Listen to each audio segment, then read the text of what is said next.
Traeger Nation, welcome back. We had a little bit of a power outage here. Let me give you a couple of details of it. So earlier in the day, we've been having rain all day, no thunder, no lightning. We thought everything would be fine, and then we get this thing started up, and my man in the back there, Paul the camera guy, also the executive producer here on set at the barn, says mention the weather. So I later find out that when he said mention the weather, it's because there was this long thunder and lightning that came through. Well, I'm on camera with y'all. I really don't realize it, and then we lose power. But I will tell you what, if you could have saw the Polk County Army jump into full force here. Jason Busby next door brings over a generator. We're running wires from here to there, and we literally have everything up to go back live on a very not as pristine as this looking set. I mean, if you guys look here, we got contractor lights. It's kind of amazing. And as soon as we get ready to go, the power came back on. So we are here now. And because of all that stress, this old fashioned has kind of gotten a little watered down.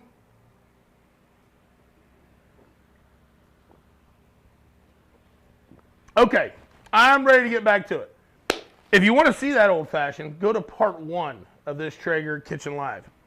If you want to get back into tri-tip, I was about half into this tri-tip, or the other tri-tip. We're going to start into this one. So, Snake River Farms, Wagyu tri-tip. We'll look at some of the marbling a little bit later also, but I mean, look at those striations of fat within that meat. What we're going to do is we're going to trim this up, and then we're going to get it seasoned, and we will be good to go. So I'm just taking a lot of this surface fat off, because what happens is if you don't take this off and you put your rub on it, as soon as it gets some heat, all that rub is going to slide off. So we want to make sure we get this extraneous fat off. Plus, it's not going to cook down. It's going to affect the bite.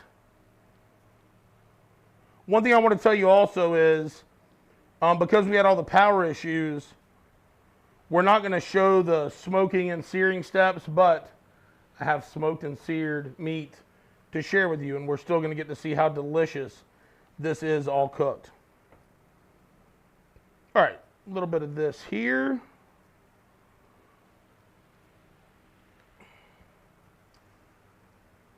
And when you're looking at, I had a couple questions. I tried to jump on the original part 1 live when we were all down, just using cell service and a battery pack, and answer some questions. But people were asking about the grade of this, the grade of Snake River. So when it comes to Wagyu beef, it's not like a grade like USDA.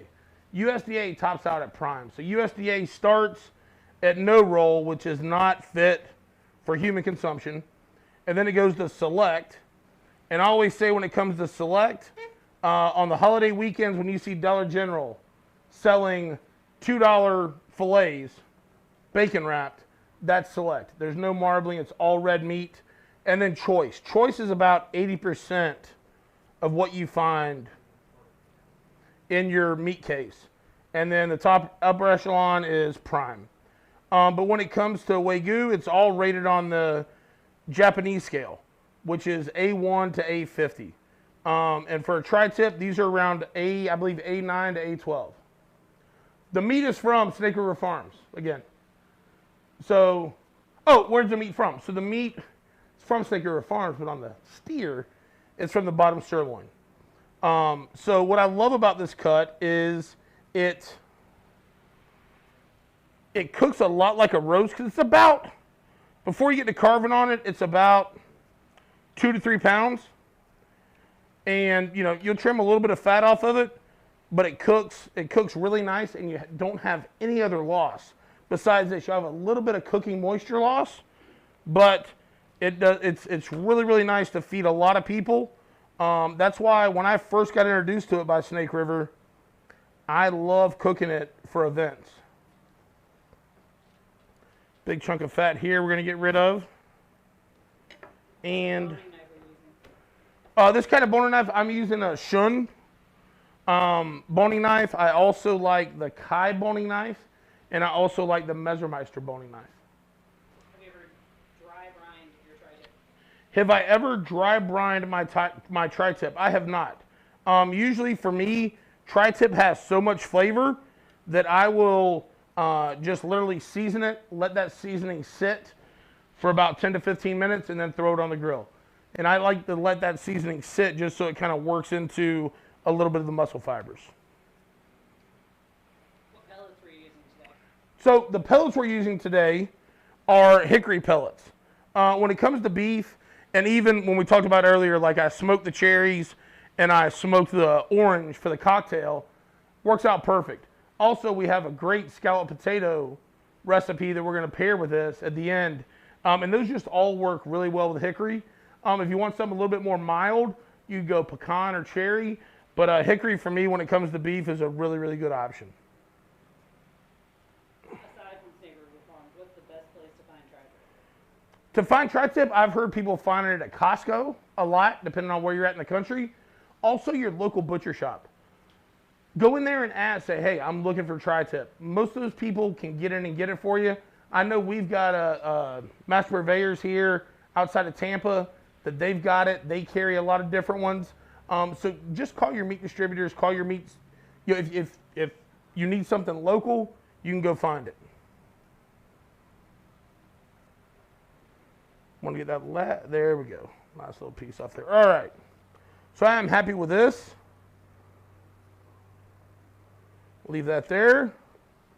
And now we're going to, oh no, I missed that.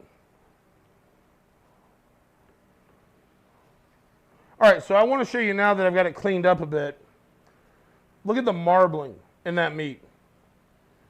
And that's why, and honestly, guys, you'll also go to Snake River's site. If the Wagyu is a little bit out of your price range, they also have Double R Ranch, which is top 2/3 choice prime, or top 2/3 choice, and they've got some prime in there too. It's really beautiful, but these are Wagyus and they're so nice. So we're going to get these seasoned up now with the Traeger beef rub. I like the Traeger beef rub. It's got good salty elements and a lot of savory. And on this tri-tip, I'm gonna, and a lot of times this is a finer rub. So if you were to layer this, like you could layer this with a couple other Traeger rubs. You could layer it with the coffee. You could layer it with the prime rib. Or another combination I love on tri-tip is the prime rib rub and the coffee rub. But this beef rub solo is pretty dang good too. Any questions while we're seasoning this up? All right, no questions. All right, so you'll see season it a little bit liberally because it is a thick cut.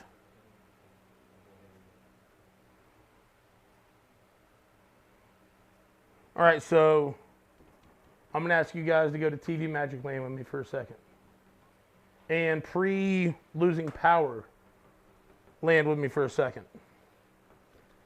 And this grill would be on 225. And we'd be taking this and we'd be putting it right here. It'd be smoky. It'd be on super smoke. And, oh my gosh. It would go right there. Still a little warm, even after the power outage. But let's talk about the cooking process. So this is the Reverse-Seared. And why do I love the Reverse-Seared? Why do I love the Reverse-Seared? The Reverse-Seared is where a lot of people, when they say, I want to sear on a steak or I want to sear on a piece of meat, they get it really, really high heat and then they think they're going to sear in the juices. Got it. That is totally the opposite. So you're taking this cold piece of meat. So you're taking this cold piece of meat and you're going to sear it at really, really high heat. And what happens is this cold piece of meat has all these muscle fibers that are really, really tight. And when you put it on that high heat, it makes them contract even more. And when they contract like that, they release all that moisture from the cells. And if you've ever done that, you'll notice there's a gray outline in every piece of red meat you've cooked that shows where you destroyed that cellular layer by taking a cold piece of meat and putting it on a really hot fire. So the reverse sear fixes all that. We start at 225. Remember, my imaginary grill here is at 225, and we're killing it. And that's a bigger tri-tip, so it's going to be probably 60 to 75 minutes. And it's going to roll at 225, and we're gonna have it until it hits an internal of 125. Besides having a Traeger, one of the other best tools you can have is a thermopin. These thermopins, you'll go in there, and usually I'll set my alarm for 60 minutes into a tri-tip smoke. Take my thermopin, go in there and probe it and kind of see where I'm at. And then figure out, is it 5 more minutes, 10 more minutes, 15, 30 more minutes, depending on how thick it is. But we're gonna cook it till it hits 125. When it hits 125, we're gonna pull it off. We're gonna crank that grill up to 500 degrees. And for TV magic, we're gonna have a 500-degree grill here running for you. But we don't have that. But we do have a question. Hey, it's what we call a little bit of a hang, a little bit of a tease. Can you make the cocktail once you get the tri-tip on? Of course you can. I mean, look, you're all business. You're in there, hey, and a lot of times when you're trimming your first tri-tip, you don't want to be a little tipsy. You want to have all your wits about you. You want to be in there. You want to be trimming it up. And then you're like, I got it trimmed. I got it seasoned. It looks great. I'm going to throw it on. Heck yeah, man. You got 60, 90 minutes. Go make this old fashioned. Old whistle pig. Get it, sit back, enjoy it. And then just realize, though, make sure you set that timer on your Traeger or on your phone for 60 minutes to get in there and take a look at it.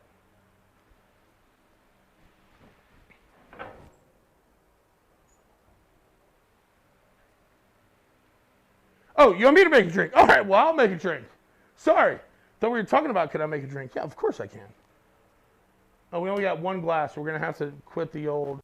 Oh, we got the other glass, too. Sorry, guys. We're a little on the run here after the power outage. So thought you were asking me a question. All right, so I thought Paul was asking me a question, my on-site executive producer, but he was not. He was saying, can you do this? So we're going to go. We're going to get my fancy jigger here. And we're going to go back to the rye like we did.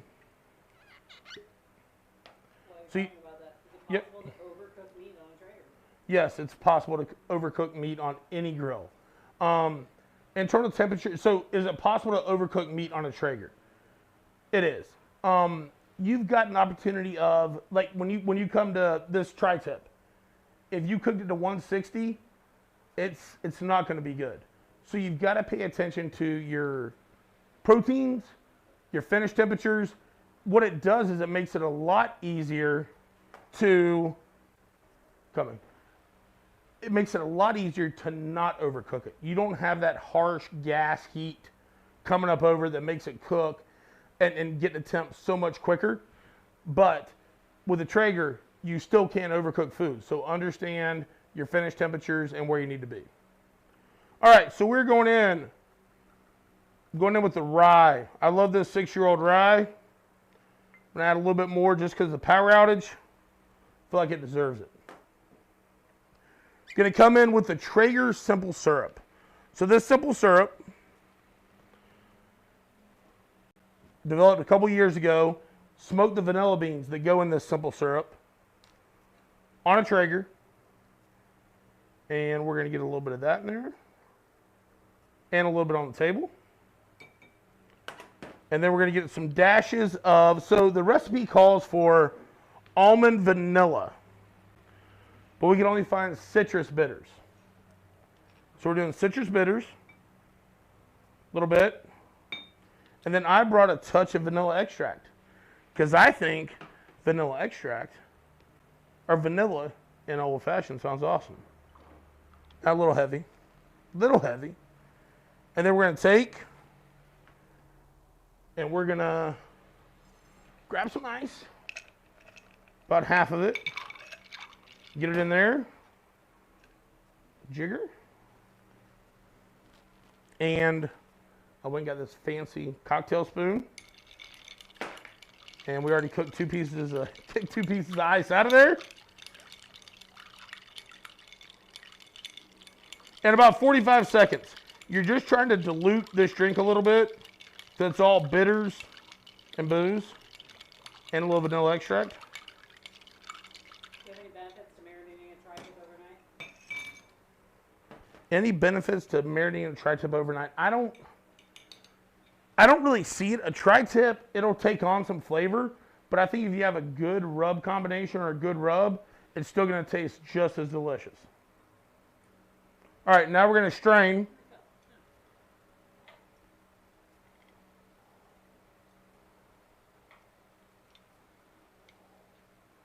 And now that we've got it strained, throw the ice back in. And the one that came out of the pool. And we're going to go with a little cherry. So we smoked these cherries for an hour while we had the tri-tip on at 225. So that's just a little flavor addition. And then we did the same with this orange. We're going to tuck it right there. And for you guys, thanks for hanging around with us. Cheers.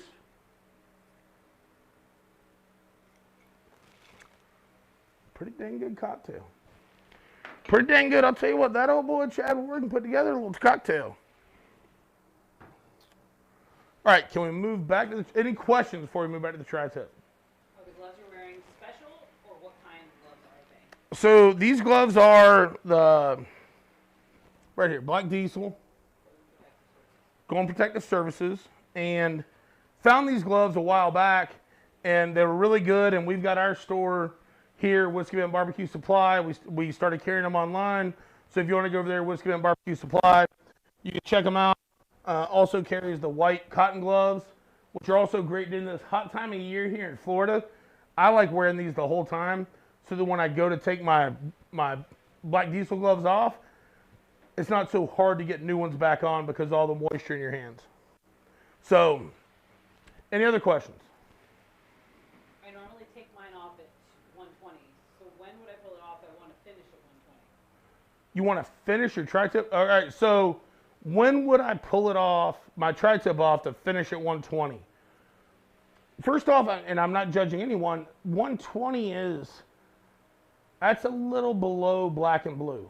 Like that's a little raw. I would say you could pull it off at 120 and sear to maybe 130, but you got to remember, tri-tip's a lot different than a steak. On a steak, you can pull off that early, but a tri-tip's a lot thicker. So when you sear it for 2, 3, 4 minutes each side, it's still got to permeate all that thickness of meat. If you're to take a 2-inch ribeye, it's going to sear a lot quicker. So I don't know if he's thinking tri-tip, but to have a tri-tip at 120, I think would be a little inedible. All right, so we have smoked. So we're at a cocktail hour. Hope you guys enjoyed it. Old Fashioned was delicious. We're reverse searing at 225. We're going to do about 60 to 90 minutes. Like I said, I set my alarm for 60 minutes. Go check it. I want to pull it at 125. If I'm doing steaks, like the question earlier, I'm probably going to pull off about 115 on a 2-inch ribeye. But on a thicker cut like tri-tip, I want to be at 125. Because really what I'm wanting to do, I'm wanting to have all that leftover heat that's coming from here. Because remember, when you pull it off of this 225, it's still going to carry over, cook a bit before you get that grill to 500 and sear it. So I'm wanting to make sure that I get around 135-ish when I'm finished on tri-tip, especially if I'm doing a prime or a Wagyu, because it's a thicker roast and it's still going to be perfectly cooked in the middle. All right. Oh, not the chimichurri yet.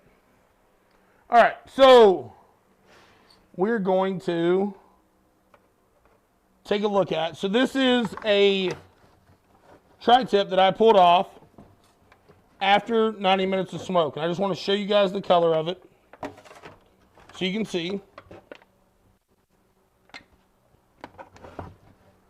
It's right here. So this has been smoked 90 minutes.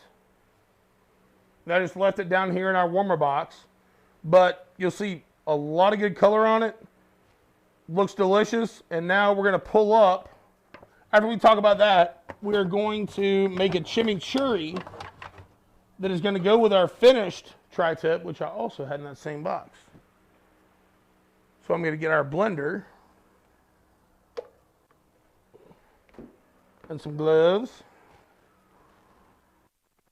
Any questions while we're getting I'll be honest with you guys. It's so weird not having the grills on. And you're like moving it over and doing this and that, but we're getting by.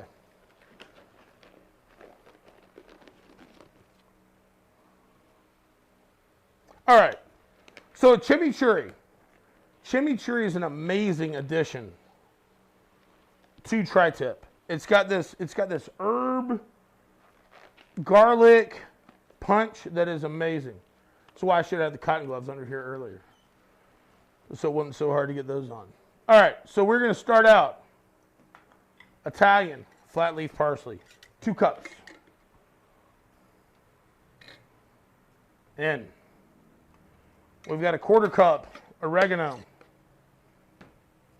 going in. Also, one thing that's a great substitution in chimichurri is cilantro. If you love cilantro flavor, feel free to cut a little bit of that Italian parsley with cilantro, or all of it, depending on how much you like cilantro. Extra virgin olive oil. And garlic. I always say with garlic, I'm a garlic fan. People I cook for are garlic fans. So whatever the recipe says in garlic, maybe 1.5, maybe 2 times. Who knows? And that's the one thing I make sure we get all of it out of is the garlic. We've got a mixture of salt, kosher salt, pepper, and red pepper flake right here. And then we'll come in with a little red wine vinegar. No, I'm not going to shoot it. It's going in. All right. And now, the reason I like blenders over food processors, you could also chop it by hand, but this is a lot easier. And sometimes with food processors, you can kind of over-process it. So, ooh. Maybe we're having a little issue here with the old blender.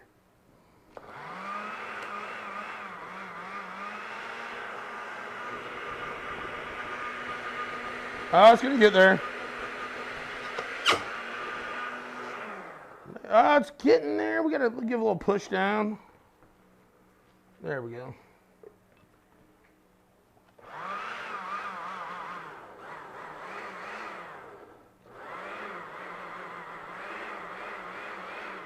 All right, one sec here.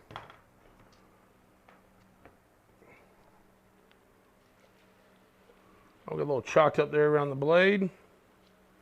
Always make sure you check that when it's off.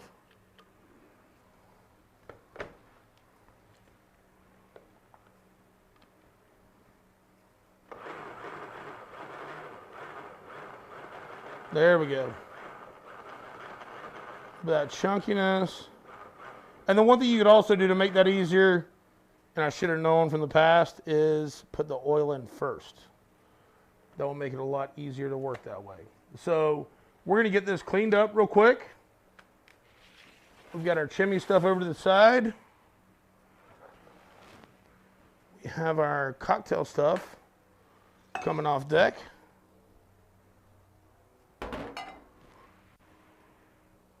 And now we are about to make this final serving platter of tri-tip and scalloped potatoes and old fashioned.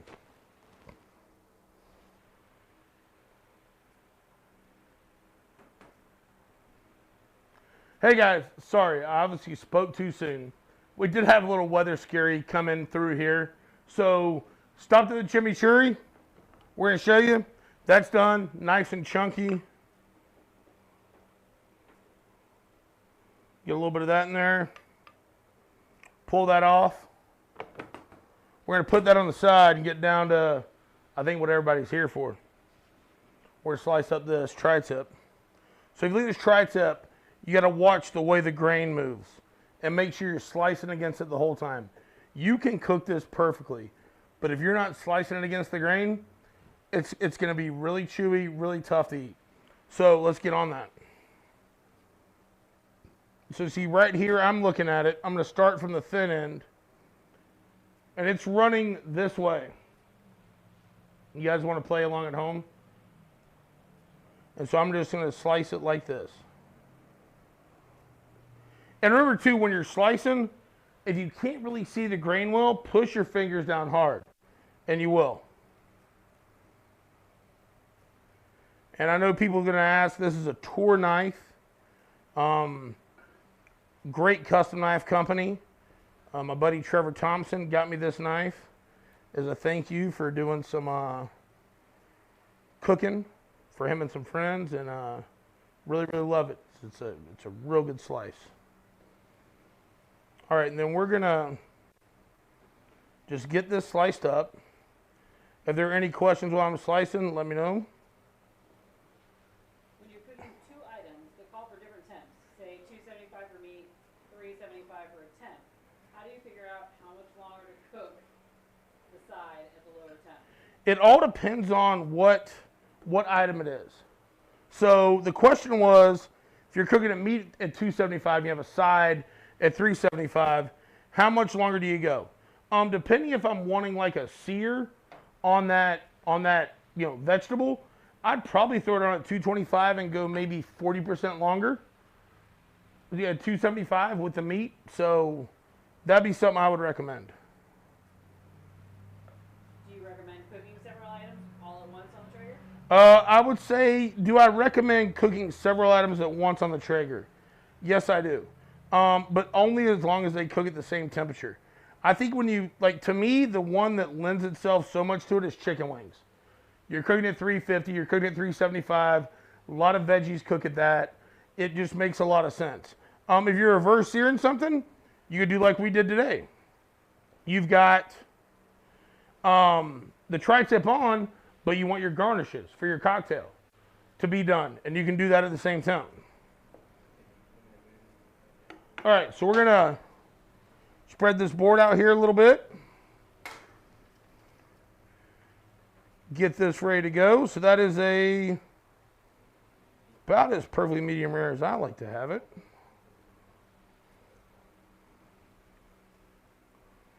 And any other questions while we're... You stated once the meat hits 125, you'll move it to 500-degree grill. Yes. What would you recommend for those with a single Traeger and one that only goes to 450 on the dime? Okay, so the question was, you say once it hits 125 on the tri-tip, and I'm going to leave these back here for a little nibbling. Once a tri-tip hits 125, throw it to a 500-degree grill. We've got two grills here. What do you do if you have one Traeger and it only gets to 450? Not a problem at all. What we're going to do is we're going to pull that off.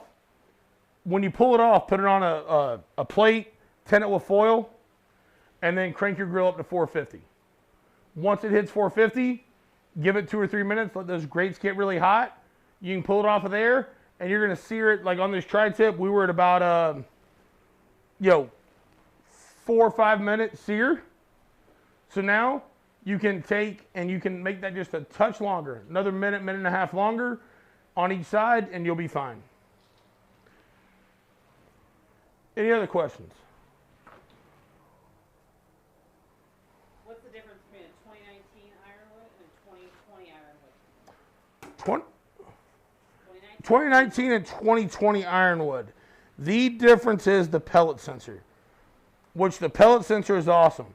I came out here earlier, and Paul, the camera guy, which is also Paul, make sure you have really clean grills guy, had cleaned up both the grills, and he had, as soon as we opened them up and fired them off, we got a low pellet sensor on this one right here. So immediately we knew to be able to do that, but to also have the app, the Traeger app, connected to your Wi-Fi with your grill and be able to know when you get low pellet sensor, that is awesome. Will this be available Will this video be available after and on YouTube?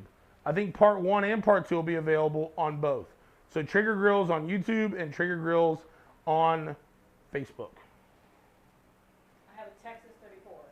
Is this worth jumping to the Timberline or just go with the Ironwood? I'll tell you what, you got Texas 34. So I've got a Texas 34. Is it worthwhile to jump to the Timberline or should I go to the Ironwood? I answer this every time in Traeger Kitchen. First off, you got Texas. So thank you for being part of the Traeger family. You're an OG. Secondly, it depends on where you live.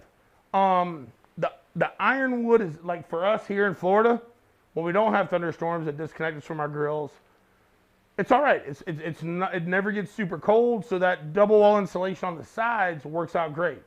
If you live in a colder weather environment, the Timberline with all that insulation is going to save you a lot of pellets and keep you a super, super consistent cook temperature. Do you use / like signature pellets, and what do you use them to cook? All right, so do I like signature pellets, and what do I use to cook on them? Signatures, if you go to my house right now, I've got a stack of cherry, I got a stack of pecan, and I got a stack of signature. Signatures to me are a great pellet. They are so, like, they're not too heavy a smoke, not too light a smoke. They're one of my favorites. I've done desserts, I've done veggies, I've done proteins with them. I think the signature is simply amazing. Where can I find your gloves? Oh, so the gloves again, we talked about. These gloves are black diesels, and we got the cottons underneath. We list them on our website, Whiskey and Barbecue Supply. They're great. They do really well. All right, before we answer the next question, now we get the shot.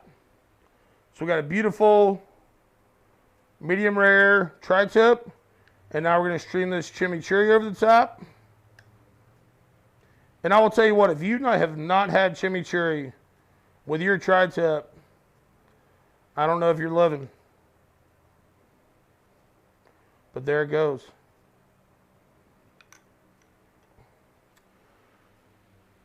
Any other questions before we wrap this up? Tri-tip or brisket, which do you prefer? What's that? Tri-tip or brisket, which one do I prefer? I will tell you what, being a old school barbecue competition guy, brisket was the first category that I got a backyard call in, backyard first place, pro call, pro first place. So it's near and dear to me. But on a weeknight, when I just want some great beefy flavor, tri-tip probably wins out. But when it comes to, hey, low and slow, I want to spend, 10, 12 hours on this, brisket's also great too. I think they're a little bit different in themselves. Do you like to use cast iron grates when you reverse sear? Yes. So when I reverse sear, do I like to use cast iron grates? Obviously. If you can have those cast iron grates ready to go, and they're super, super hot, they're going to conserve heat. They're going to, they're going to make it a hotter sear. And by the way, guys, we do actually have a full meal. I know I'm a barbecue guy. I get all caught up in the tri-tip, the whiskey, and the chimichurri. I also forgot about the scalloped potatoes. Give you guys a look right here. Are those not gorgeous? So the scallop potato recipe, we will be posting. But it's super, super simple. So it's 4 russet potatoes. Then you take and you just peel those, slice them thin. You take and build a cream, heavy cream, milk, garlic, butter, and once again, you just kind of layer it in 4 deep, and it is really, really delicious. So I feel like I've got to have a try of this. Oh, I've got the little baby. I'm going to eat the baby tri-tip slices just because they shouldn't be left out. And then we've got the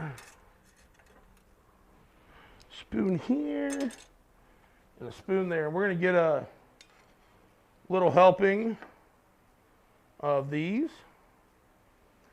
And let's see how everything came together. So the potatoes.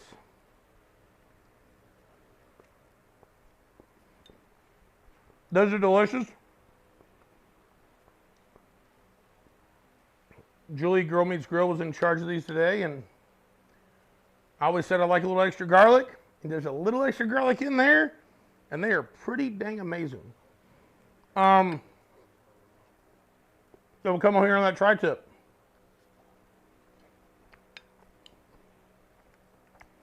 You really taste that Traeger beef rub coming through.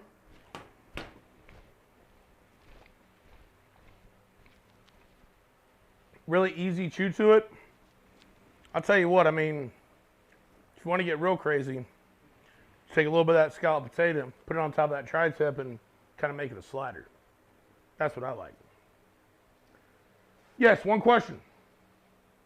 It's National Burger Day and National Brisket Day. What's your go-to burger and go-to brisket recipe? All right, it is National Burger and National Brisket Day. What is your go-to brisket and burger recipe? So for me, like, everybody's always cooked burgers at a higher heat, you know, 350, 375. To me, when you own a Traeger, like a 275-degree burger is so awesome. It takes on so much smoke. Had the opportunity with Tim Montana here a couple weeks ago to do a segment on Fox News. And the Traeger just makes a burger so much more delicious. So 275 till it hits about, depends on how you like your burgers. I like mine about 132, 135 at the most. And then I pull them off. If you want a little bit of that char on the burger, just like we did the tri-tips, pull them off about 125, sear them off. Brisket, I am 225 super smoke until I hit about 165, 170. And then I'll wrap it in foil and cook, depending on what you're at. If you have a choice, I'm going to cook to between 195 and 199.